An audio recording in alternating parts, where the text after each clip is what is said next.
नमस्कार दोस्तों। यह भूतहा घटना तब की है जब मैं 16 साल का था। मैं हर गर्मियों की छुट्टी में मेरे शिवा मामा के गांव जाता था। मामा को एक लड़का है जिसका नाम अभिराज है। मैं और अभिराज हर छुट्टियों में पूरा दिन गांव में कहीं पर भी घुमा करते थे। बहुत मजा किया करते थे। हम दोनों को उस वक्त एक ही भूत चढ़ा था कि हमें असली भूत देखना है।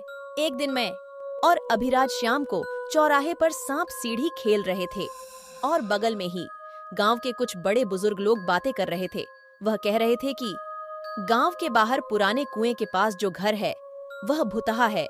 वहां पर दिन दहाड़े भी लोगों को भूत प्रेतों के अनुभव हुए हैं, क्योंकि उस घर में 8 साल पहले हमारे गांव में नए नए आए हुए बनवारी हवालदार ने अपने बेटे और पत्नी समेत खुदकुशी करी थी। काफी पूछताछ के बाद पुलिस ने हमें कारण बताया कि बनवारी किसी बड्ढे कर्जे में डूबा हुआ था।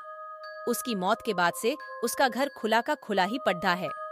बनवारी की आत्महत्या के बाद उसके रिश्तेदार तक उस घर पर हक नहीं जमा पाए। उसके रिश्तेदारों कहते हैं उन्होंने वह घर 5 बार किराए पर चढ़ाया था, पर दोनों किराएदार ये बोलकर भाग गए कि उस घर में उन्हें एक आदमी, औरत और लड्डी डेचके की प्रेतात्मा रहने नहीं दे रही है। वह 3 आत्माएं न उन्हें खाने देती है, न उन्हें ठीक से सोने देती थी। आखिरी वाला किराएदार तो दिन में ही भाग गया था। जाते जाते उसको आसपास के लोगों पूछा था, क्या हुआ भैया? तो वो बोला कि इस घर में दिन दहाड़े डरावनी आत्माएं घूमती है। उन्होंने उसे नींदम में पिटा भी था। वह बेचारा तो उसका बड्ढा सामान जैसे अलमारी, बेड भी वहीं छोड़कर भाग गया था।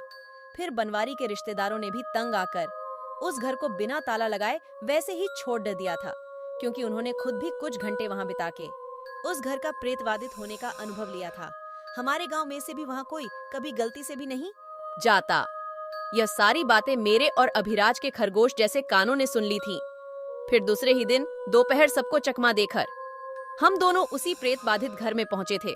मुझे आज भी याद है, उस घर की सारी खिड़कियां टूट चुकी थीं। पूरे फर्श पर धूल मिट्टी की परत जम गई थी। मैंने वहां पर पूरे घर के कमरों घूमकर देखा, पर मुझे कोई भूत, आत्मा, शैतान कुछ भी नहीं दिखा। मेरे पूरा घर देखने तक अभिराज उस भुतहा घर में खिड़की पर बैठकर उस हवालदार को उसके नाम से चिढ़ा रहा था। बाद में मैं भी उसके बाजू में जाकर बैठ गया। खिड़की पर दोनों अंदर की तरफ पैर करके बैठे थे और दोनों की नजर, आंखें नीचे फर्श पर थी। हमने वहां बैठकर कुछ देर बातें भी की, पर उसके बाद हमने जो नजारा देखा उससे हमारे रोंगटे खड़े हो गए। बदन में कपकपी सी छूट गई थी, क्योंकि खिड़की के सामने नीचे फर्श पर अचानक 3 लोगों के पैरों के निशान उमड़ फुटप्रिंट्स ने लगे और आकर हमारे सामने रुक गए, जैसे कि 3 लोग हमारे पास आकर खड़े हो गए हों। उनमें से एक ने तो मेरे कान के नीचे कंटाप बजा दिया और मैं नीचे अंदर की तरफ गिर गया। मैं उस वक्त इतना ज्यादा घबरा गया था कि अपने पैरों पर ठीक से खड़ा भी नहीं हो पा रहा था। मैं पूरे शरीर की ताकत समेट के गिरते पड़ते दरवाजे से बाहर निकला और अभिराज तो इतना डरा हुआ था कि खिड़की के नीचे नाला है, उसी में कूद गया था। फिर हम दोनों चीखते चिल्लाते घर तक भागे थे। मेरी माँ और मामा ने हमें बहुत पिटा था। तब से हमारा भूत खोजो अभियान बंद हुआ।